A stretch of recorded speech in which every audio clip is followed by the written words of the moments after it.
25 में से 25 सांसद देने के बावजूद भी आज की तारीख तक केंद्र से कोई राजस्थान के लिए सौगात लेके आए हो तो बता दीजिए। ईआरसीपी 13 जिलों के लिए है, उसके लिए राष्ट्रीय परियोजना घोषित करने की हम लोग मांग कर रहे हैं।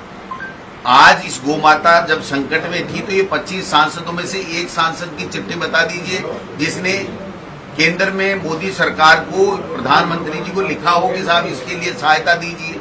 भाजपा नाम की चीज है क्या यहाँ प्रदेश में, मैं पूछना चाहता हूँ। आज 4 साल से एक भी धरना प्रदर्शन, एक भी कोई जनता के हित के मुद्दे के ऊपर उनकी तरफ से कोई प्रयास नहीं किया गया। 25 में से 25 सांसद देने के बावजूद भी आज की तारीख तक केंद्र से कोई राजस्थान के लिए सौगात लेके आए हो तो बता दीजिए। ईआरसीपी 13 जिलों के लिए है, उसके लिए राष्ट्रीय परियोजना घोषित करने की हम लोग मांग कर रहे हैं। आज इस गोमाता जब संकट में थी तो ये 25 सांसदों में से एक सांसद की चिट्ठी बता दीजिए जिसने केंद्र में मोदी सरकार को, प्रधानमंत्री जी को लिखा हो कि साहब इसके लिए सहायता दीजिए। 1 रुपया अपने एमपी कोटे से उन्होंने नहीं दिया, चिट्ठियां लिख के और व्हाट्सएप पे वायरल करते रहे, जबकि राजस्थान की सरकार ने हमारी जो एमएलए की गाइडलाइन है उसमें संशोधन करके और एमएलए को ये अधिकार दिए कि वो अपना कोटे का जो प्रयोग है वो गोमाता की रक्षा के लिए, उसकी दवाइयों के लिए कर सकें। लेकिन ये बात एमपी कोटे में केंद्र की सरकार ने संशोधन नहीं किया।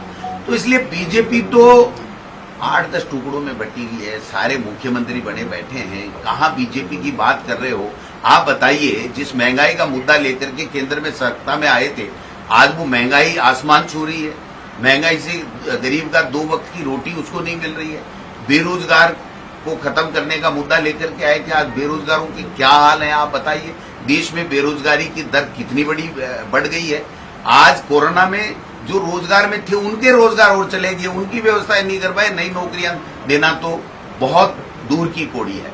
तो मैं समझता हूं कि निश्चित रूप से भारतीय जनता पार्टी पूरी तरीके से एक्सपोज हो गई है कि वो जनता के लिए नहीं, केवल धर्म के आधार पे, मजहब के आधार पे, संवैधानिक संस्थाओं का दुरुपयोग करके वो अपनी राजनीतिक रोटियां सेकने की बात करती हैं। अब की बार वो एक्सपोज हो गए कि गोमाता के नाम से वोट लेने वाले लोग, जब गोमाता पे संकट आया तो वो दूर भाग गए और उसकी बात करना तक बंद कर दिया।